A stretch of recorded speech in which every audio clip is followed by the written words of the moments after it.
It's great to have you here today. You're welcome to Just Design. Just Design is a design platform for designers to learn, share, and connect. Our aim is to democratize design. We want to make design accessible to all, and we believe sharing the experiences of designers will make this happen. Want to have experiences of experienced designers over the decades. And today we are very fortunate to have a senior friend um, by the name Mr. Chuka Ihonor. He's a very versatile architect.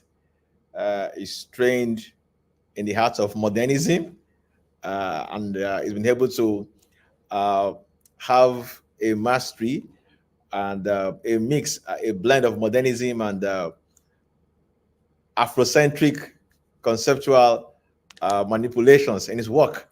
And so it's such a privilege to have him here today. And shortly, we shall run his bio.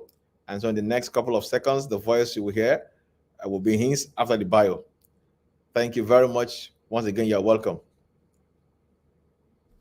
Chuka Ihonor studied architecture at University College London and consequently worked at Godwin and Hopwood in Lagos before setting up and leading ARG Studio 1994. He is also the principal of Size Studio, Furniture and Product Designers. As chairman of the Board of Trustees of Open House Lagos, he joins others to stage a yearly 3-day weekend festival in addition to social media presence, events, and activities all year. He started 9H Design Talk, a previously monthly design lecture series, now reformatted to be twice a year primarily. He writes extensively about art, design, and architecture, and is currently working on 3 books on Nigerian architects, the late J.S.K. MacGregor, Ade Shokombi, and himself. Mr. Ihonor is passionate about turnaround of moral decay in Nigeria, speaking out against corruption, private and public sectors, and government cruelty. He was a member of the original team for the weekly series The Advocate on Nigerian television. In his design career, the focus has been on the contextualization of modernism within Nigerian architecture space. The work of ARG Studio with the mantra, courtyards, streets, and villages creates new layers, narratives, and space manipulation that recall the past and present attitudes of Nigerian lifestyle, in particular the Igbo compound house model. He has helped facilitate remote project work for a unit of Kingston University and has also spoken at 9H Design Talk at the University of Lagos and Lagos Business School and Yaba College of Technology.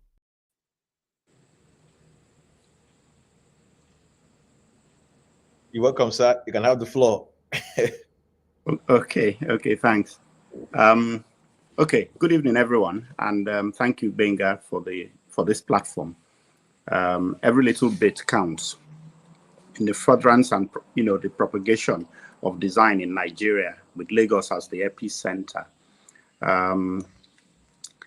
Okay, I think some of what I was about to say has been said already. I studied architecture at University College London, starting in the early 80s. And at the time, we drew with our hands on drawing boards, on tracing paper.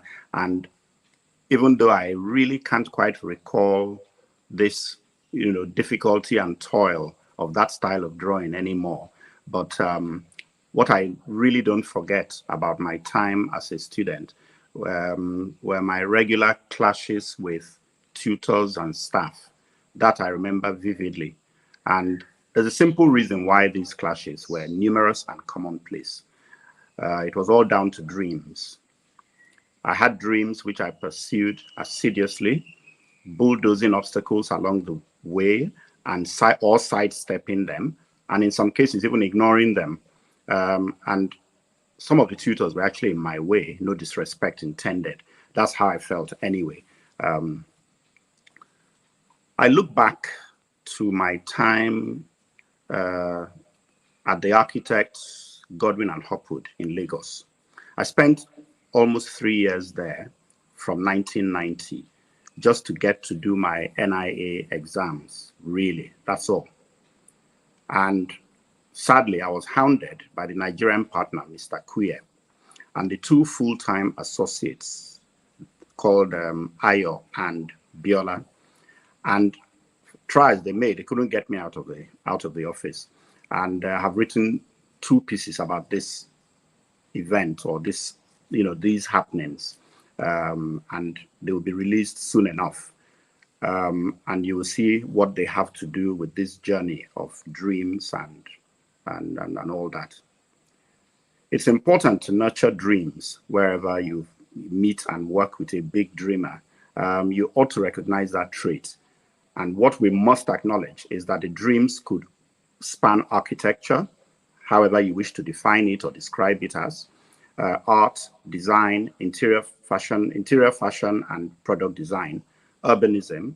The particular appeal of an architecture degree is the wide array of allied and related vocations that become open to us. I did not mention writing, and now that's a very important vocation that an architect may pursue. Critical discourse and journalism, not mere coffee table fandom. And expanding from here, books, documentaries, and public speaking. And even entrepreneurial endeavors, especially related to manufacture and sale of products used in the design and construction industry. Could I have the first slide? Okay, sorry, I wasn't trying to, I'm not that handsome, but basically I put my picture here to show my Instagram account. Sorry, could you just go back? Will it go back? You can see my Instagram account there, and if you want to follow, there's a lot to read there. Next slide. The next slide is me in 1991 or 2 in Godwin and Hopwood. My drawing board to the right of the picture, which is to my left, in the in actual next slide.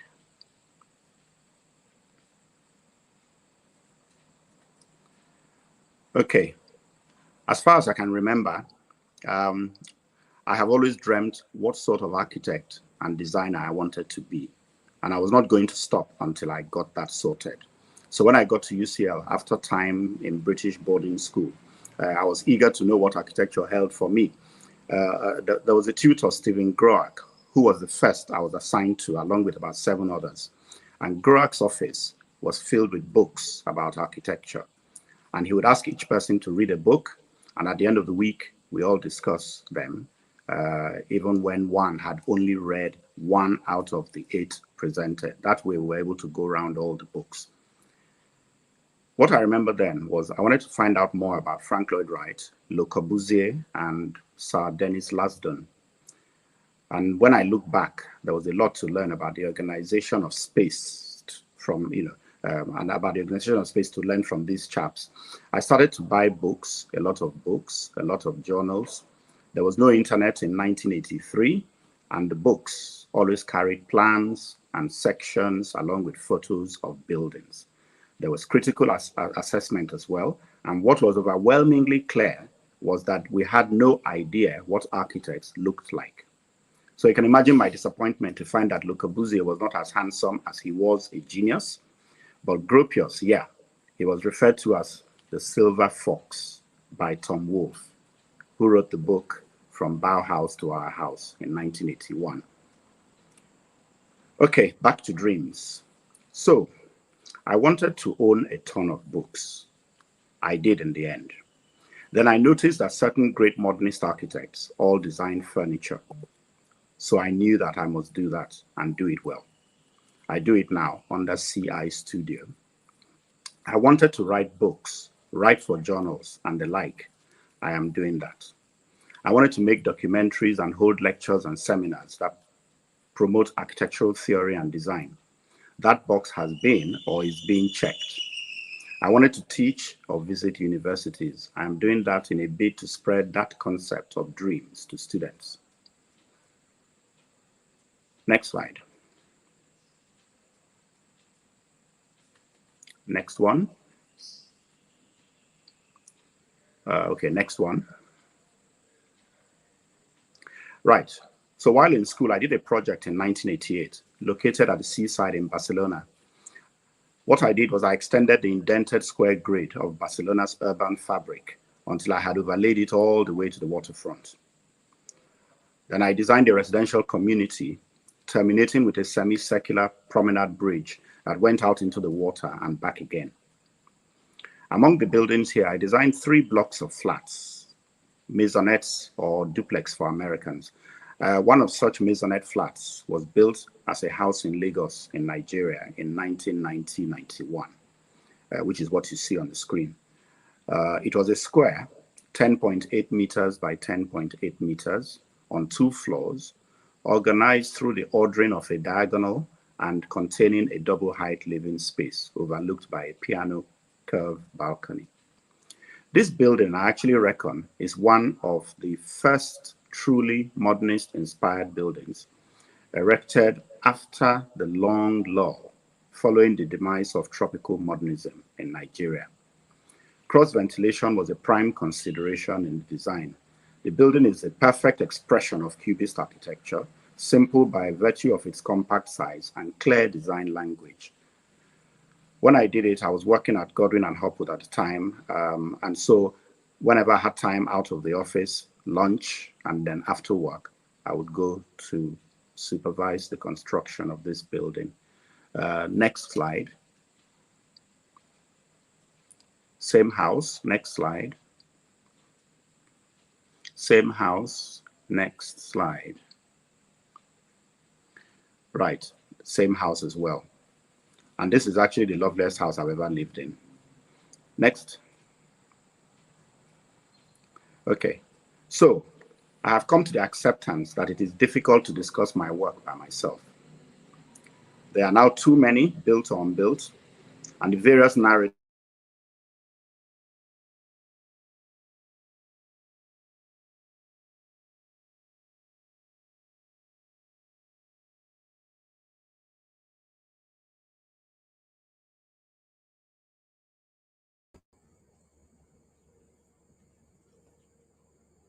Well, I think we lost our presenter, but I'm sure he should join in shortly.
Yes, you can proceed, Mr. Chuka. Okay.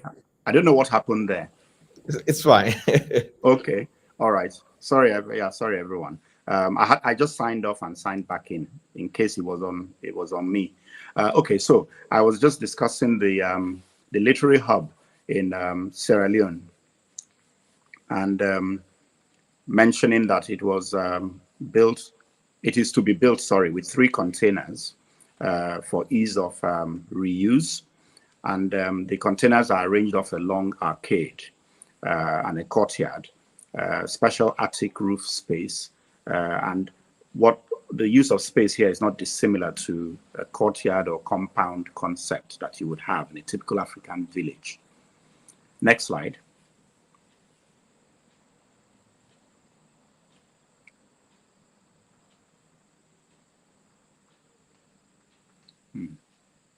What's happening now?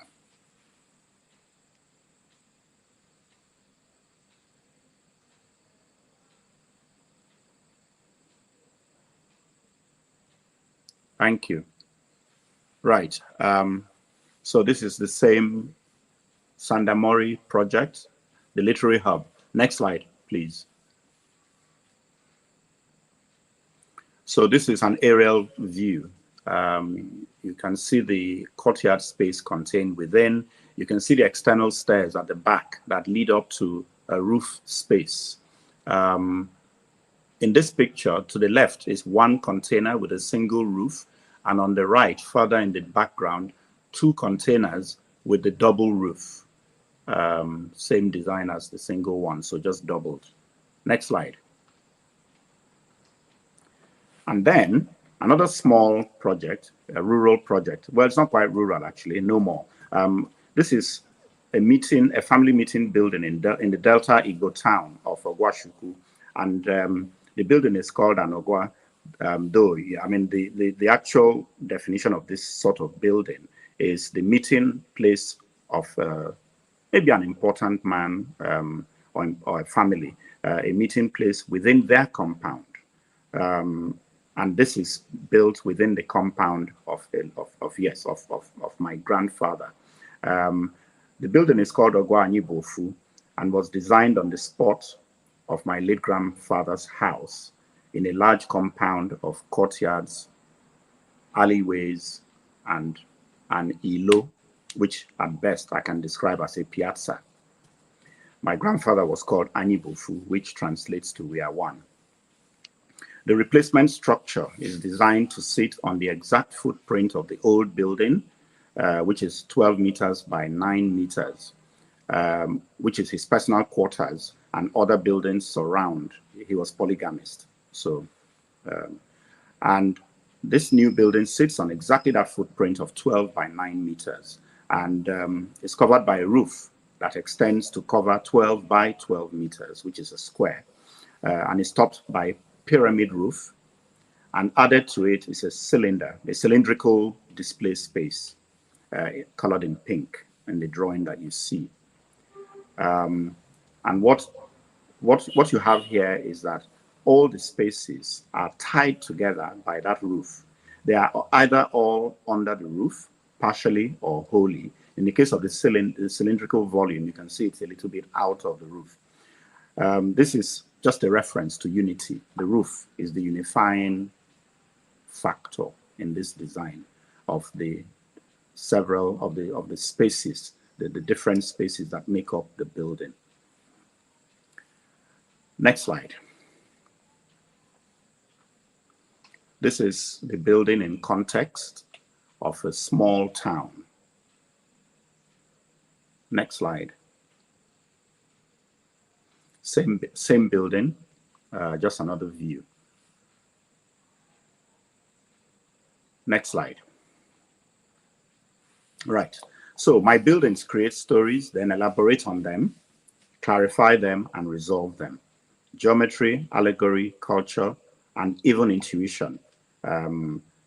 Intuition is not something I actually practice a lot. I tend to follow the rules laid down by my ideas for a building. each project. The ideas are based on the site and many other issues, obviously, form, geometry, culture, recalling the past, all sorts of stories that make up these buildings. So I tend not to be very intuitive. And I describe my work under the mantra of courtyards, streets, and villages, which I first adopted for a lecture I delivered at Covenant University 2017 or 2018 it was. And that's when I met Gbenga, actually. Courtyards are intricate spaces. They tie things together, a compound. They organize. And that's very important to me. Streets are more public in scale, and villages is a reference to the large scale of the wider community. So the mantra is about scale and cultural association, about dynamism and static. Streets are found in many of my buildings, as are courtyards. And by streets, I mean internal streets within the building, long passageways that lead off to different sections of the house, like you would on a street leading off to houses or other buildings and other structures that you find along the way. Next slide.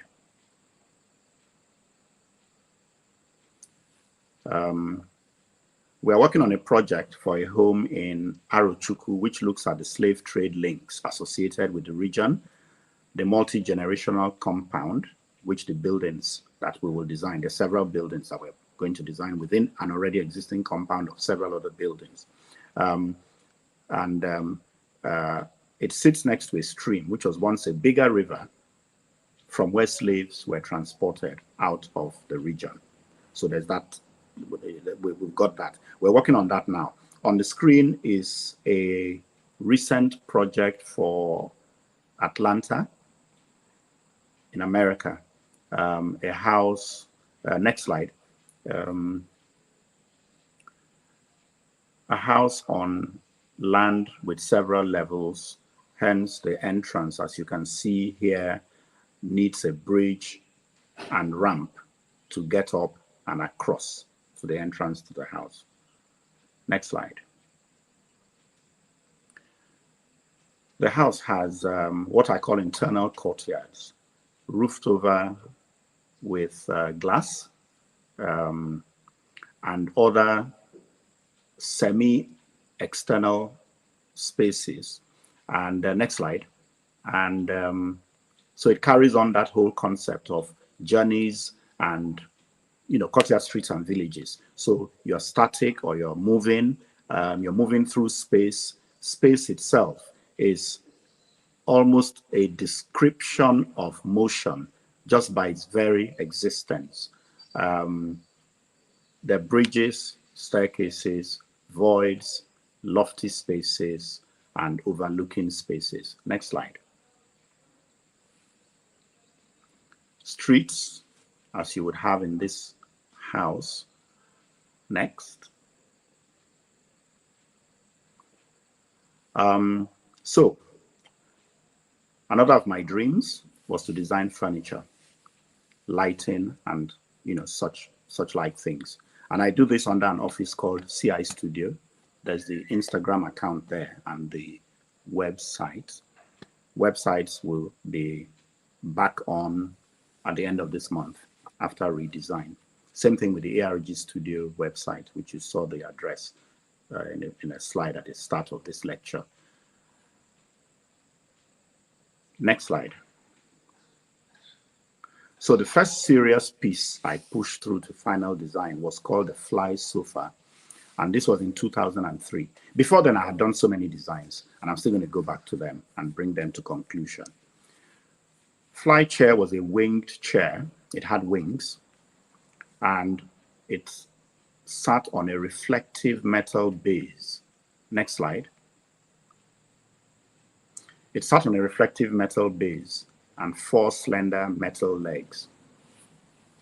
The reflective base was to enhance that illusion of floating or flying. Next slide.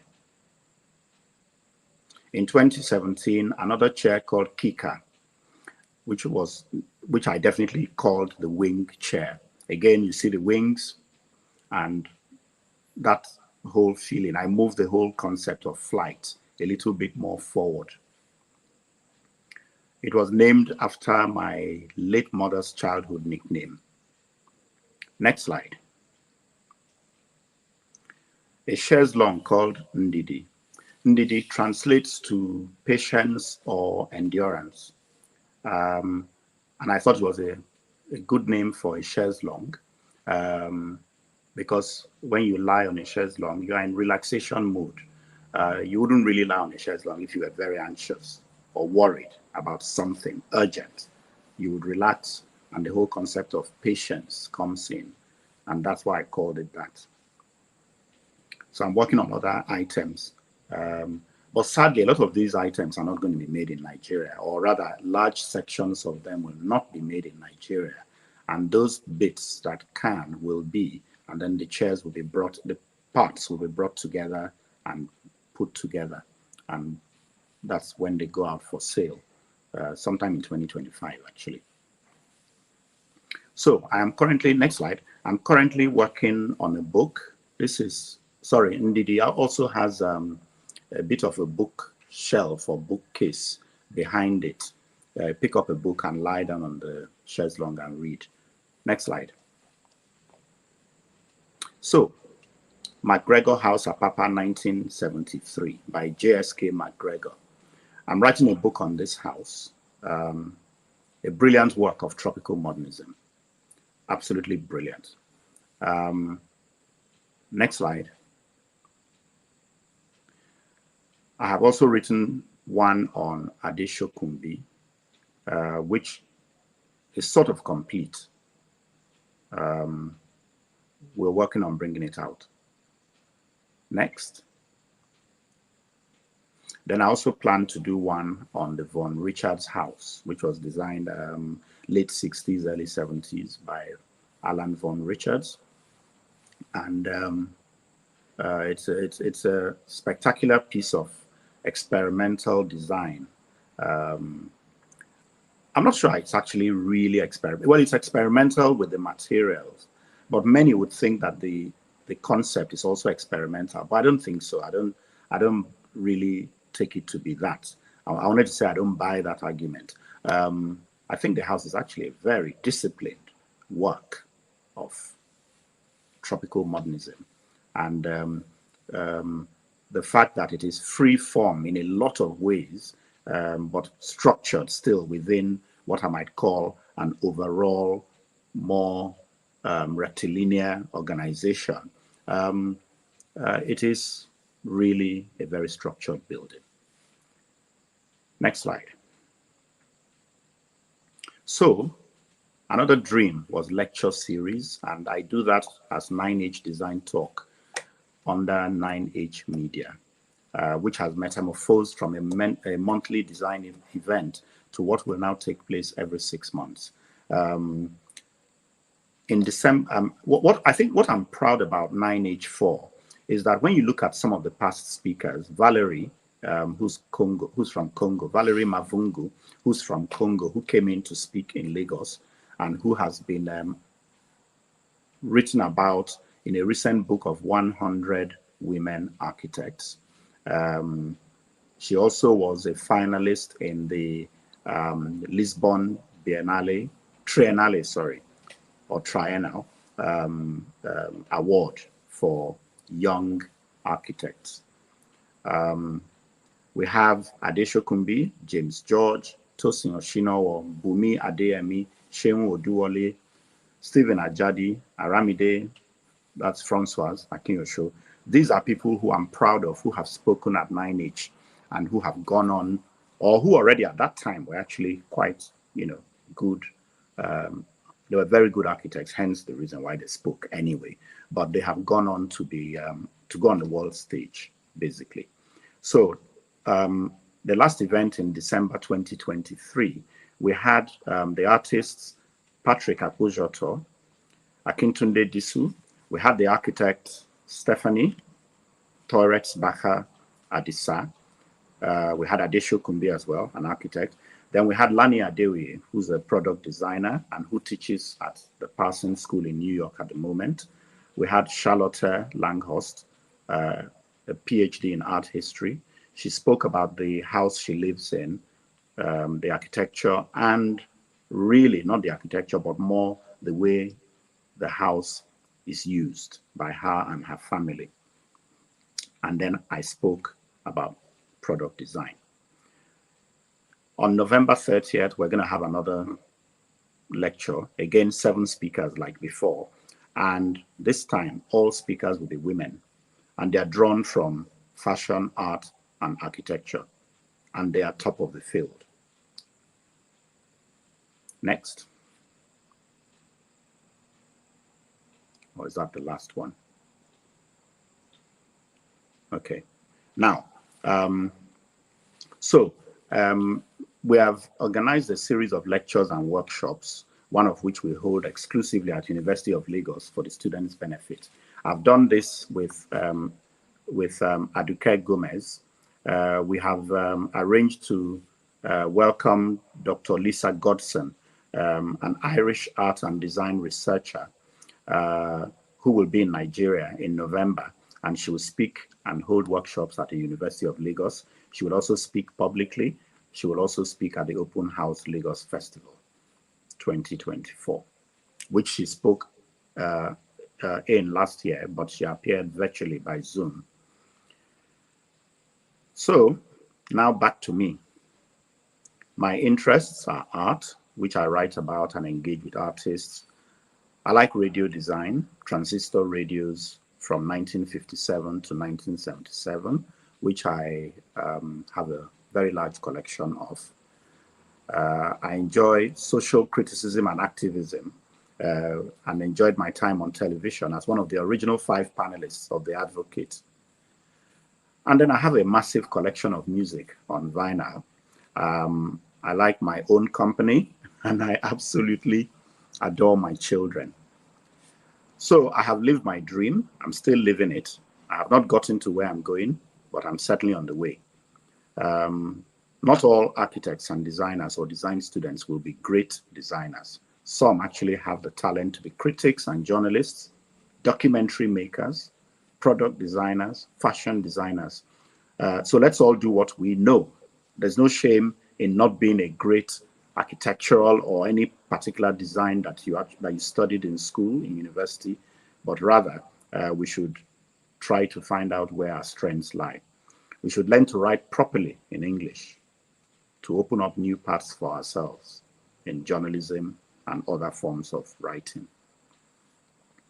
And for me, I will never stand in the way of any designer who crosses paths with me, but rather engage, mentor, collaborate, or promote.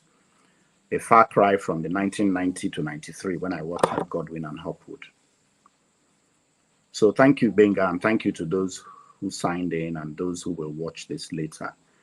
We must revive our design culture in Nigeria, which died over 40 years ago. And additionally, by God's grace, the demolished TBS gates will be replicated and reinstated. Thank you. Thank you very much. Well, thank you very much, Mr. Chuka. I think you've treated us to a very nice meal this evening. Well, I'm not surprised. I recall our conversation in 2017, 2018. This is simply an elaboration of that discourse. And I think for me, I want to just describe you in my own way as a polymath architect. Yes, there are architects, who design buildings, okay. There are academic architects, okay, who practice in the universities. And but what you've shown this evening by your discourse, I think is one of the ethos that Just Design stands for, and that is that ability to have a convergence of industry and academia to give younger designers an opportunity to glean from the decades of experience and expertise of experienced designers. And I think you have done just that today. And I think for me, our holders will be able to glean in particular the importance of theory in design, which I've seen in your work, as you've shown here. Literally every part of your work, there is some sort of theory to it, and which I see to be some kind of gap, missing today. And you've been able to do justice to that by literally all your work, every maybe facade, every floor plan, there is a theory to to that work. And I think really this is what design should be, not just solving problems, but solving problems with meaning. There should be meaning to our work as designers. Of course, as designers, we share that space with artists, both either in the visual artistry or musicians, where there must be a message you're passing across, not just the lines. The lines should say something. The lines should advocate for a particular phenomenon. And I think you've done justice to that in your work. I want to say thank you very much. I recall was from you, your talk about 6 years ago on courtyard, streets, and villages. It still left some great mark in my memory, and I think it did for the audience then, and I think today is doing the same. And I think the fact that you've been able to live your dream, and I'm sure you're still living it. Particularly the fact that architecture is not just about design of buildings. You've been able to elaborate on the fact that architects can engage in critical discourse. Now, these are missing links in the work we do around this part of the world. That's critical discourse about design, and I think which is what you have brought to bear today. So I want to say thank you very much, Mr. Chuka. Thank you for your work. I recall you said that my buildings create stories. They are, elaborate them and resolve them. And so I think for me, that would be my take home today, that our buildings should create stories, should elaborate them, and should resolve them, which is not far from a book I have right here by Moshe Safdie. It says, "If walls could speak." If walls could speak. And really, walls could speak. And I think it was Professor Adeyemi that mentioned that buildings do talk. They are saying something very subtle, very sublime, in some cases, very loud. And so really, and this is what design should be about. Thank you very much, Mr. Chuka, for your time. I think we'll have a couple of questions from our audience, and then we can begin to let you take a bow. So thank you very much. I think we just look out for the questions. And I think while we wait for some of those questions, I think I have a couple, maybe one or two, that I should start, asking you. So I think for me, one area I would like to ask is that how can we develop that culture of critical discourse in architecture within the Nigerian and the African settings? How can we develop that culture of critical discourse? I think one obvious way would be with books. We need to write more books on ourselves, because when we do, then we bring out those stories, we bring out those narratives that we're talking about that lie behind what we've done in a building. So the more books we write about architects, about designers, sorry, because let's face it, I really don't want to narrow myself to talking to architects. Like my lecture series, 9H Design Talk, it's about design. It's about every form of design and art. So I like to talk to all those areas. And that's what I'm doing now. So my comments are about everything. And what we need is to write more. People who can write should write. There should be no fear to write, no fear that you're not writing well enough, although you should try to write as well as you can. And with that, people start to read and realize what's behind buildings. The reason I put my Instagram pages was because I said I find it difficult to discuss my work, actually, because actually it could take me like 5 days. Not that other people's work can be described in 4 hours and therefore I'm better than them. That's not what I mean. But quite frankly, it's become so overlaid with so many narratives at once in one project that I find it very difficult. I can discuss a project in one way. Tomorrow I can discuss it with regards culture. Another day I can discuss it only with regards to geometry. Now, if you hear me discuss it with regards to geometry, you might think all I did was a geometrical exercise, which would be a pity because there's a lot more other things. So with reading, we can get to these things. I treat my Instagram pages as where I give away this knowledge for free, basically. Or rather, what I mean knowledge about my work. If you go through my Instagram page, you will understand me better because I can come back to a project 4 times and discuss it in different ways, and you see them as you go through. And then you start to understand what I mean by the overlay of layers of things.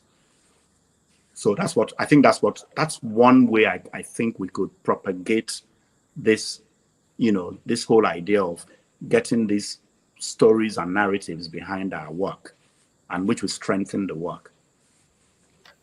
Well, thank you very much. I'm glad that you mentioned about books, and interestingly, it's a sad reality, but I think it's one that we must begin to change that narrative. That we hardly write, and I think it's kind of it's kind of a conundrum around here, but it's which is not far from architecture in the global south, that we hardly write about things generally. And so for me, in fact, which is part of the reason for this platform, that there is so much intelligence in the minds of designers within our space. However, these designers, many of them pass on 10 years, 20 years, 30 years, 40 years, and somehow just exit the space. And all of that knowledge are just left either in their minds or in their works. But those works, only few may have that perception to be able to decipher what they have designed. But by writing, we are able to say, oh, look, this is what this man was thinking about, was talking about. This is what he was trying to solve. So I think that culture of writing, particularly in architecture and design, is one that we should embrace. And I'm glad you are looking at doing something about it. I'm also doing a couple. Good. I do quite some work in church architecture and other design Yeah. of stadia. And I just thought one day, oh, I think it's interesting that we are able to document the cathedrals within the Nigerian context. Yeah. The cathedrals back in the 60s and the 70s and the 80s that today still stands as masterpieces. And that evolution, in fact, that was the basis for my BSc thesis, my MSc thesis. Having to take a journey through how Pentecostalism has evolved, just from the streets, it has come to the urban scape, and now you have large cathedrals. Now that needs to be talked about. Yeah. Someone needs to look at how the cathedrals have evolved over the last 40, 50 years. I know that formed the basis for both my undergraduate work and master's work. And so I think that kind of discourse needs to be expanded upon, where we can talk about how residences have evolved, how the banking architecture in Nigeria has evolved. I know several other design areas that needs to be documented. I want to say thank you for that. I think we have someone here asking a question. Okay, this is Isaac Ademomi. As our designers and cultural experts, how do we leverage on AI in modern day designer, modern day designs? Well, here's the thing. I think that the sad thing about design, especially in Nigeria, is that when we started to have programs that allowed you to do 3Ds and so on very quickly, they were misused. People actually began to do what I call nice 3-dimensional drawings, but they were not great buildings. It was the drawing that was attractive, not the building and not the ideas behind the building. And what it has done is that it has led us to a situation where really what is happening in the country right now is abysmal. And like we've just been discussing, it's just downright terrible. And so with AI, the answer is that these things are there to help, but only if you have the right tools to design. AI will never design a building for you. It will churn out. I mean, I laugh when I hear things like, oh, but you can tell it some of the things you want and it will do it. Well, bring AI to me and it won't even begin to understand half of what I'm trying to do. I just have to do it and then it can package it. It won't even package it. Somebody will use it to present my work, is the best way to put it. The moment we think that these things actually can change, I don't know. I don't know what word to use. Very difficult. English. I don't know. Very difficult to use English now here, because I wanted to say it's not that it doesn't help us in design, but what's the meaning of the word help? It suddenly becomes a very difficult word when you say helps in design. Because what I'm trying to say is that, look, if you're a hopeless designer, you will be a hopeless AI case. End of story. That's all I have to say on the matter. So people should go and learn how to design and how to have strong design language, and then they can do whatever else they like, to simplify. I mean, for instance, I know that if I want to do an oval shape, I don't have to struggle like we did with a drawing board. I can put, even with old package, even before the days of Revit, we can just, even AutoCAD will help me very quickly, and I'll say, okay, I think I like that oval like that. It's got what I want, it's got the proportions I want, so I'll stop here and we'll move forward. So they do help, but not without the design ideas. That's all I'm saying. Wow. Okay. Thank you very much. Also, another question here: would you say modern cultural designs is lost on us in Africa? I find most people want to copy designs overseas, thereby keeping the history and culture of the global north alive and well. Here's the sad bit. The West have moved forward in design, no matter what the downsides of what they've done are. They've moved forward. Today, this is in the Georgian period. So Georgian houses, if anybody tries to build a Georgian house today, he's merely reviving old work. And in many cases, he's nothing but a thief, really. And so when people say, modern design is lost on us, and by, again, let me use the word contemporary, because modern in architecture has connotations of modernism, which is a language of architecture. In truth, when people talk about going back to see what there is in the past and so on, so sometimes when I talk about the courtyard and the compound, one has to be very, very careful, because quite frankly, the compound typology is untenable in Lagos with your tight plots of land. So what are you going to do? There's no need scrambling and trying to bring back the courtyard as it was. It's how you take it and abstract it. And that's where that power of abstraction in architecture, which many people don't want to understand, is the key to actually going to the past and coming back forward. So copying things abroad, not a very good idea. But the thing about architecture is that it has become very globalized, and there are many things that actually fit many areas of the world at one time. So definitely there will be a likeness of contemporary buildings all over the world, except you just want to go into your small hole and keep building mud huts, and that's your prerogative, really. But one day you're going to have to come out and do a 25-story building for a client, and you will not be able to hide behind your hut or your compound typologies, and you will now have to see whether the compound typology can be used as an abstract ordering device for, say, that tall building. I'm just giving examples. Yeah, thank you very much. I think the issue is, like you mentioned, abstraction, adaptability of the principles. Not necessarily the same idea, but we can extrapolate the principles and see how they can be better used. Okay, we still have I still have Isaac on the board. Sir, based on your response on AI leverage, which software will you recommend for contemporary designs? I'm going to leave that answer to people who work in my office. Okay. I'm too old to answer that question.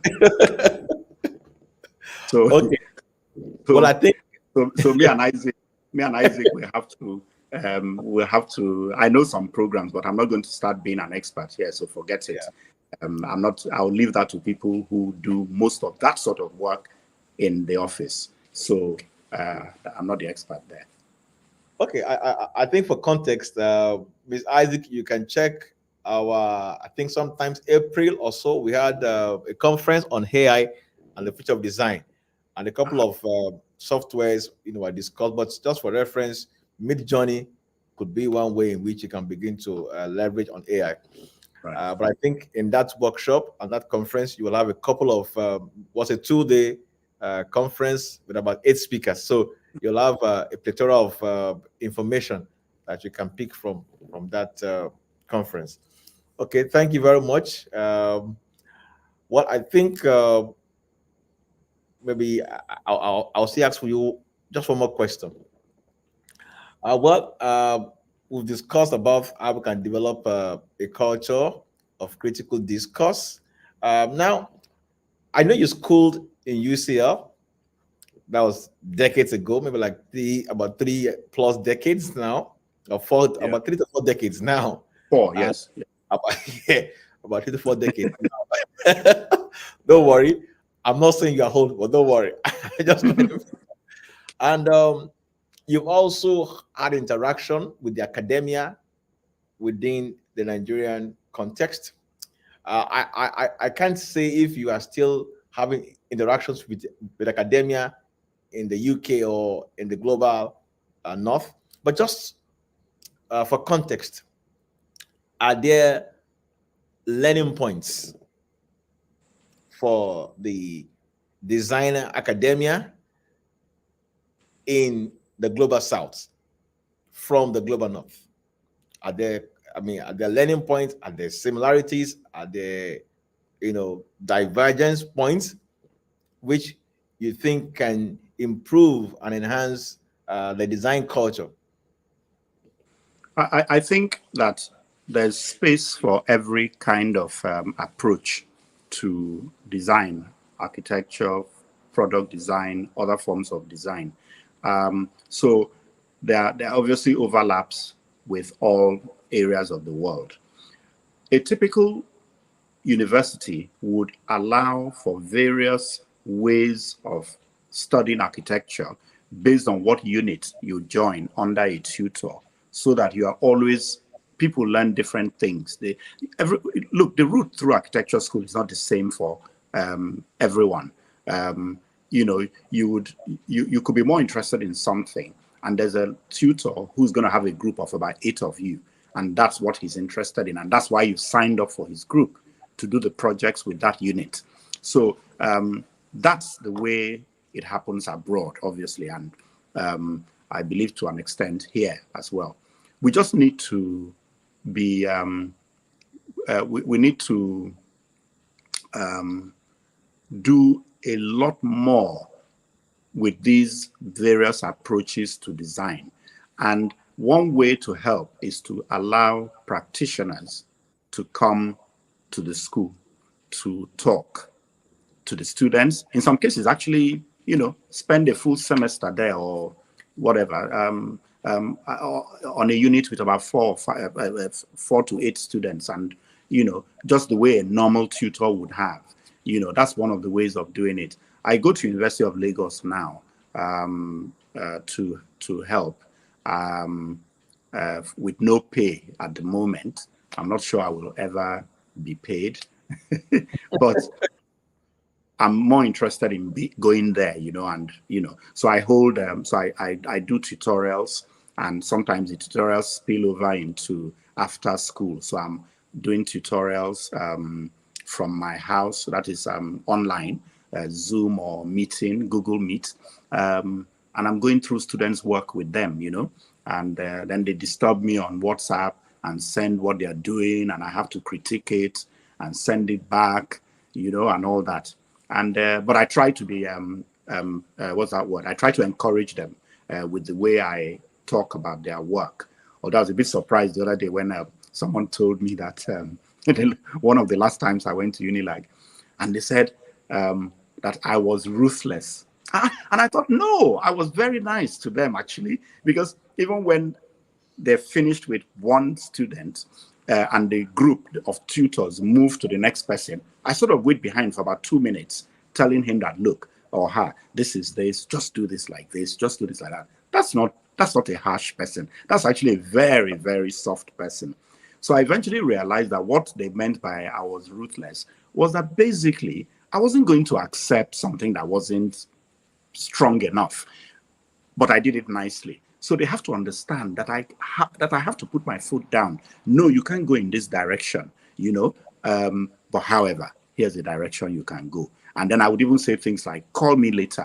It doesn't matter. I might be at home and you're in your hostels. Call me and, we can carry on, and all that. That's not a ruthless person. So I think I think they were just being babied, and they were behaving like babies, basically, where I want a sweet. And the father says, no, sweets are not good for you, blah, blah, blah. And then the baby behaves as if my father is very wicked. So, because I just thought, no. I know what it is for a tutor to be very harsh, So yeah, that was nice, actually. I was happy. I laughed when I heard that. Well, thank you very much. I think the critical thing from that comment is that, designers from industry need to get more engaged with the academia. And I think a couple of universities are doing that now. Like I know in Covenant, there's a program that has been on for about 7 years now that is called Town and Gown.